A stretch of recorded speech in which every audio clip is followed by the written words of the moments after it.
Hi everyone, this is Paris Debono of the Fortune Teller Shop. A little bit of background about myself.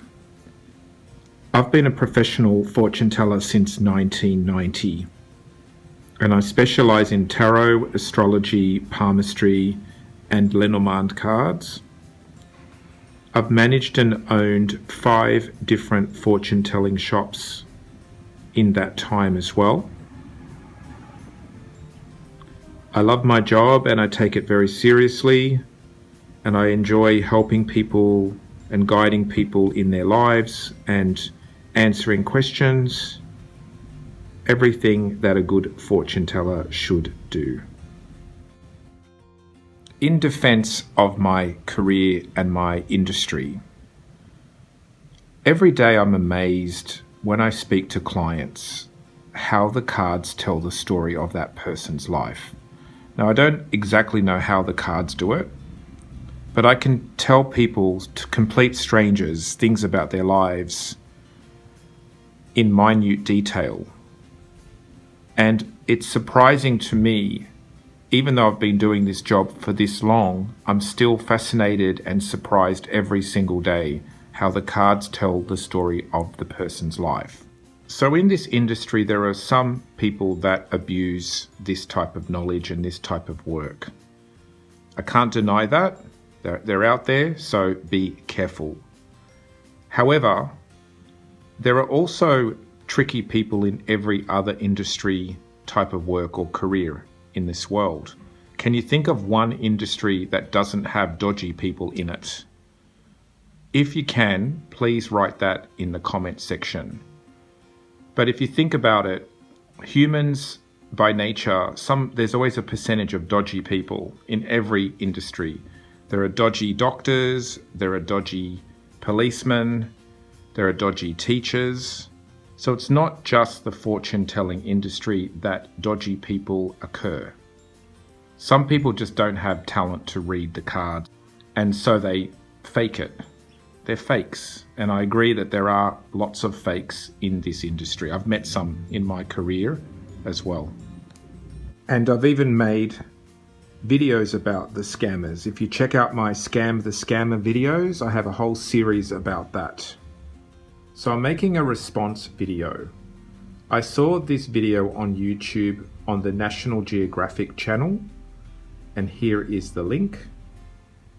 And the reporter was saying that he thinks he could fool people into getting a psychic reading, but he could just be a fake about it. Now, I just wanted to comment on this story and also the reactions of his participants. I'm posing as a psychic to demonstrate how easy it is for charlatans to sucker people using a technique they call cold reading. I want to say his name starts with a B or a P. All I'm doing is manipulating the conversation so the customer gives me the answers I need. Did he like to boat? Not really. Okay, so he struck out on that one, and the client is now even more skeptical than probably they were when they walked in. So this is not good for business. While I may be doing the talking, my subject's responses provide the meaning and context. Because it's not flat water, it's in motion, it's manicured, like you would see on a golf course, like very manicured. He used to love golf. Of course. Boom, transformed it into a hit. And he's dressed like in his Sunday best. He is like he just got off the links. Another miss. So I thought he said it was going to be easy, so he's not having much luck so far. As I'm making statements, I'm looking for physical cues to see if I'm on the right track. So he's looking for physical cues, but what happens if the client's sitting there with their arms folded, like they often do? And what happens when you're doing a reading for someone over the phone, when you can't actually see the client? Wouldn't it be better just to learn how to read cards and use your intuition? Probably have much more of a success rate, I would think. Which is weird because he's not normally a formal person. He's rather casual, right? Yeah. Okay, so he just told the client that his grandfather is rather casual. I don't think that's very impressive. I wouldn't be very impressed by that. I feel like May or June was important. The summertime was what happened during the summer? I usually visited him and my grandma with my grandparents during the summertime. I picked summertime because it's usually a happy time for most people, and I'm betting on it as when he may have connected with his grandfather. Okay, so let's give him this one. So he's connected with the client's grandfather, apparently. That makes sense because he's smiling. And all he can say about the grandfather is that he's smiling. But what happens if the client asks you something specific about his grandfather? How are you going to fake that? And he wants you to know that those were some of the best days of his life. Finally, cold readers almost always end their readings with a stock statement designed to comfort and please. Thank you. Of course, at the end of the session, I let everyone know that I was demonstrating cold reading techniques. God, I feel like even acting this way. Interestingly, this guy said he was skeptical, but that he wanted to believe. And that's the key to a fake psychic's success. Whether you believe in psychics or not, at least now you won't be a sucker.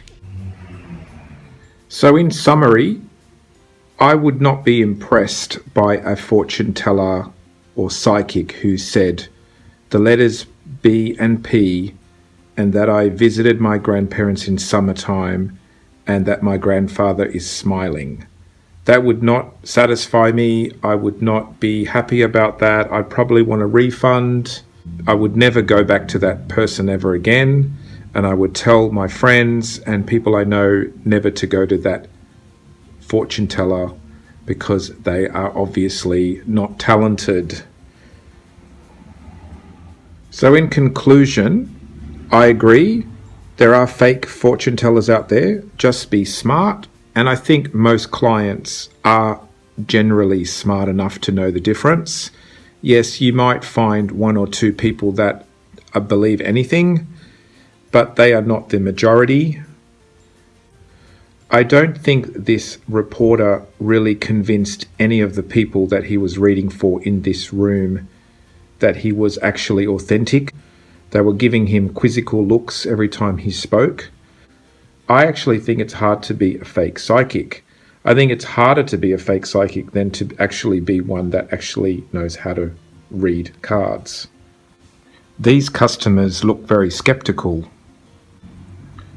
Also, the clips of him doing these readings look very edited as well.